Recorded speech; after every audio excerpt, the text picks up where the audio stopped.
LogoCornerTiger Enterprises present The Logorific World of Logo Revue, starring SoySus15, Kevin Stryker, Snapshot Tiger, Death Alchemist, Willy the Werefish, Toshi Panda Bear, The Blind Bard, Duke 86 Fan, Space Guru 5, and YBF 91.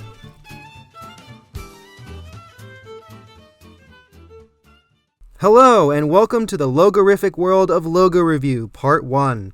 If you are watching this series, you apparently have a vested interest in graphic design, and have a near uncontrollable desire to delve deeper into the wacky subjects of logos, logo types, and vanity plates.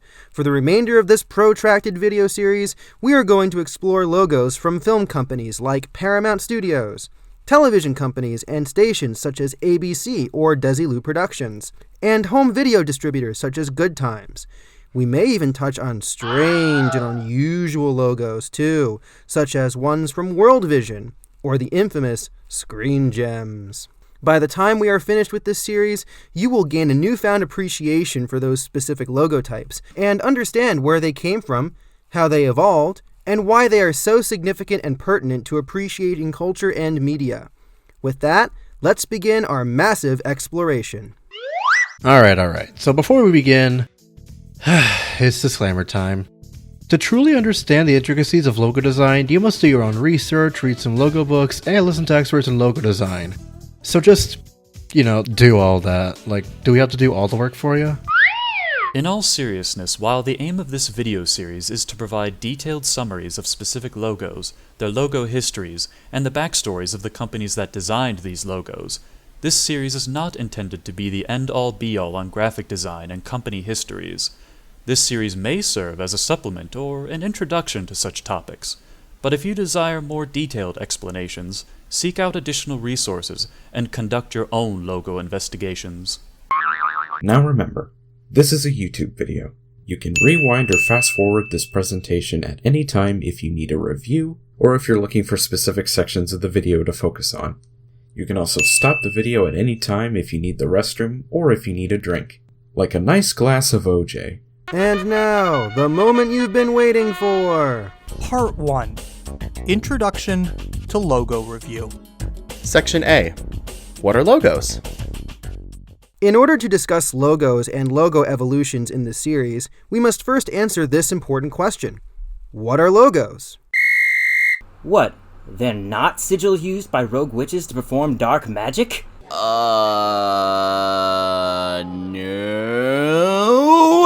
Logos are far less threatening than that. A logo is, simply put, an identifying symbol. More specifically, a logo is a visual marker that indicates or identifies what company represents it. The main purpose of a logo is to allow for public recognition. In other words, logos allow for people to make associations between the company producing their products and the brand name behind it. Logos can be represented in many different ways. Some logos include text in specific styles and fonts.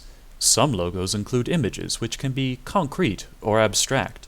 Some logos only use black and white, or use many different colors. Some logos can even be dynamic, meaning that the logo can be adapted for use in multiple situations, such as the MTV or Google logos. The most important element about a logo is that it has to allow for brand recognition. This makes sense, right? If the purpose of a company is to appeal to a large market, then it must develop a connection with that large market. Logos bridge that connection by allowing the public to associate that logo with the products or services the company provides. You may also hear the terms brand and trademark used interchangeably with the word logo. They are similar terms, but not identical. Logos are typically part of a company's brand, since the word brand refers to any feature of the company that identifies itself. As for trademarks, those are essentially logos that are considered the intellectual property of the company in question. So great! We know that logos can be represented in many different forms, and we know that they allow for brand recognizance. However, anybody can go to Photoshop or Paint.net and create a logo from scratch. The trick, though, is to create a logo that's almost universally recognizable and distinctive. The question then appears, what makes for a great logo? Well, great logos typically have these 5 characteristics. 1, they are simple. 2, they are scalable. 3, they are memorable. 4, they are versatile. And 5, they are relevant. Let's explain what each of these characteristics mean in terms of logo design. Simple is the opposite of complex. Duh. Logos that aren't too complex and are simple in presentation are great for brand identification, because the public can more easily remember simpler logos as opposed to ornate, busy logos that could look unappealing. Scalable means the logo should look recognizable and polished, whether you magnify or shrink it in size. You don't want a pixelated mess of a logo when you zoom in on it. Memorable means the logo captures the viewer's attention immediately and leaves an impression in their mind. Hopefully this is a positive impression. Versatile refers to the logo being able to look presentable on multiple pieces of media such as websites, television and movie screens, or any kind of printed material such as brochures, internal memos, or official letterheads. Finally, relevant means the logo must relate to the work the company is performing or the products the company is producing. If you have a logo that fits all the criteria above, then congratulations, you commissioned that logo from a major graphics art firm. Or you're a genius. We'll assume the latter. There's more to it than that, though. It also means you have an amazing logo on your hands that gives the company a cohesive, recognizable image that the public will find appealing and easy to remember. Suffice to say, many logos have already accomplished this feat in this day and age. That's why you see plenty of these logos floating around in day-to-day life. We're practically swimming in them, for God's sake. It's safe to say that logos are everywhere. There are many different kinds of products and services available for use by the general public, so there must be logos associated with all of them. If you ask any random person in the street what logos they've seen before, they're bound to come up with at least 1 or 2 answers to that question. Hello, my name is Kevin Stryker, and I'm on the streets today to ask people a question. What logos have you seen recently? I think the one for Starbucks counts, right? There was this nice Chrysler I saw at a car show recently. That had an interesting logo on it. Cracker Jack. There was a very fascinating logo for this ritzy business I visited today. I think it was called Target. So trendy. While logos are everywhere, we are not going to talk about every single logo that exists today. Instead, we are going to focus our attention on specific kinds of logos. And they are production logos. Section B. Production logos. So now we have to answer another question. What are production logos anyway? Well, A production logo also allows for identification, and is also part of a brand. However, production logos are usually used by movie studios and television companies that produce and distribute movies and television shows. There are 2 kinds of production logos, opening and closing logos. Opening logos are what they sound like. They appear at the opening or beginning of movies and television shows. Closing logos, on the other hand, appear at the end of these same movies and television shows. Got that? For this series, we are going to focus on production logos. More specifically, we are going to explore logos from film, television, and home video companies. But why are we looking at those logos and not, say, the logos for Ford or Chuck E. Cheese's? It's because production logos have unique qualities. First, production logos are usually animated and take advantage of motion to present themselves on screen. Secondly, production logos come with their own scores or jingles. In other words, synchronized sound.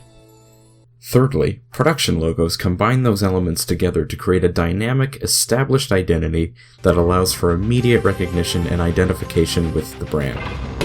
Examples of production logos include the logo for MGM, which features Leo the Lion, or the Sony Pictures Television logo, which includes the identifiable Sony text, a striped parallelogram, and a gradient background. Many examples of production logos exist in nature, but one core element remains the same for all of them: the inclusion of dynamic elements. What? Dynamite? no, dynamic. Dynamite's my thing, you jerk. And in fact, they are dynamic in 2 ways. 1, the incorporation of visual and musical elements into the logo, and 2, the logo's ability to be adapted into specific scenarios consistent with the visual identity of the television show or movie in question. Or, more simply, we call those variants of the logo. It's a lot easier on the tongue that way. Hey, so I'm a YouTube video watcher and commenter that is a major stickler for the details, and if you get anything wrong, consider yourself unsubscribed. Anyhow, are you guys gonna go into gory detail about every single variant of film or television logo? If you do, you better not miss the Harry Potter variants of the Warner Brothers logo again, or else I'll tell on you to the highest authority I know, the CLG Wiki. Short answer is no.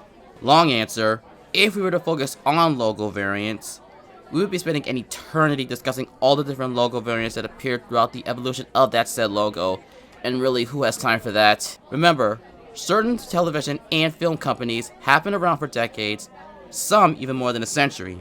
Mentioning all the side variants would be overkill. So, now that we know what production logos are, let's now discuss how we are going to explore them in our video series. Section C. How Logo Review will work. Initially, this series is going to look at production logos and discuss the following aspects about them. First, there will be an analysis of the production logo's visual and auditory components. In other words, what you see and hear as you view the logo. This will usually be in relation to the most recent version of the production logo in question.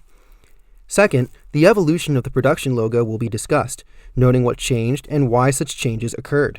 Third, there will be a discussion as to why this production logo is significant, or perhaps insignificant in the worlds of film, television, or home video. In some cases, when we discuss the evolution of the production logo, we may have to discuss the history of the company associated with the production logo in question. This can get tedious, as some companies experience many disparate and complex events, such as mergers, acquisitions, and spin-offs. We will try and avoid all unnecessary details, but suffice to say, such company backstories may be mentioned, so be forewarned. In 1967, Paramount Pictures was acquired by this company. Anyone? Gulf and Western. Gulf and Western would be considered, anyone? A conglomerate, because Gulf and Western had a very diversified, anyone? Portfolio. And that portfolio was very, anyone? Narrow or broad? A very broad portfolio, and spread across many different industries. One more important concept to mention is the concept of the mascot. Mascots are usually part of the brand of a company and can be included in the logo in specific situations. For instance, the Torch Lady is considered the mascot of Columbia Pictures, while the mythological Pegasus is the mascot of TriStar. Okay, time to address the elephant in the room, and that is the scary logos. So what are they? There are many compilations of these scary logos on YouTube, and there seems to be a strange little subculture dedicated to these scary logos. Are they of any importance? The short answer here is that whether or not the production logo appears frightening, unnerving, or off-putting, which they can be, they will still be discussed. However, they will not be referred to as quote-unquote scary logos, as it appears to be an obsolete and frankly relative term depending on who views it. So, sorry, no scariness factor here. I heard that if you say screen gems 3 times in a mirror, the demonic S comes into your room and stares directly at you. Really? Yeah, and if you listen hard enough, you may be able to hear that cursed jingle too. Okay, screen gems, screen gems, screen gems! Well, don't I feel foolish? But why do all this? Why go through all the trouble of reviewing these production logo evolutions? Is it due to rampant nostalgia? A sick desire to be approved by society? Somebody forcing me to make this series at gunpoint? All these conjectures may be plausible, but the real reason we are discussing these production logos and logo evolutions is because this is a part of our culture. We see them in the theaters, on TV, in our home video and Blu-ray releases, and on streaming services. Although they are on screen for mere seconds, these production logos tell us where we get our entertainment from. We are a consumer culture, and thus we experience these logos on a day-to-day basis. But many of us take these production logos for granted, simply because they're so short, or signify the end of a program.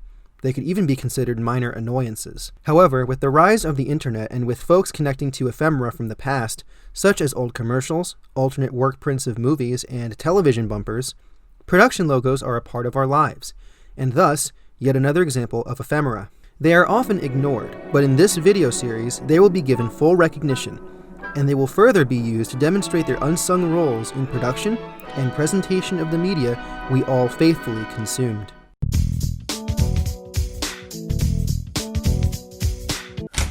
Let's review. A logo is a symbol or a visual that allows for brand recognizance and identification with the company that is associated with it. We discussed 5 qualities that a logo should have in order for it to be considered a great logo. These logos must be simple, scalable, memorable, versatile, and relevant. Production logos identify movies and TV shows produced and distributed by film and television companies. Some examples of production logos include the MGM logo, the ABC logo, or the 20th Century Studios logo. What separates production logos from other logos that exist in different industries is that production logos include motion and synchronized sound, which allow these logos to appear dynamic and distinctive. The purpose of this series is to analyze these production logos, discuss their histories, their evolutions, and why they are so significant today.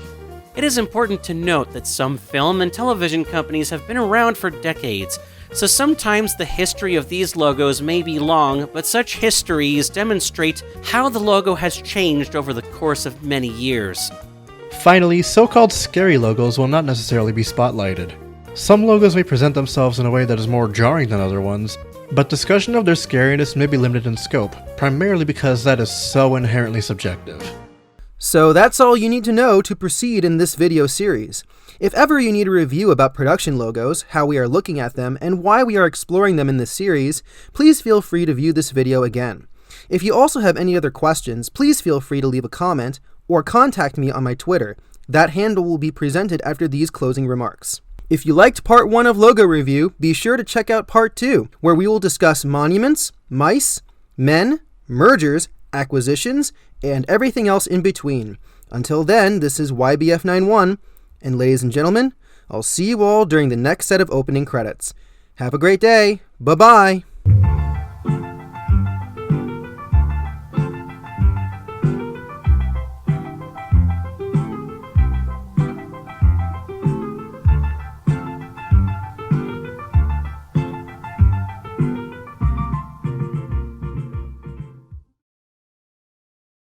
If you like to follow me, there's my Twitter, you see. And if you like to support my work, here's my Patreon. You jerk.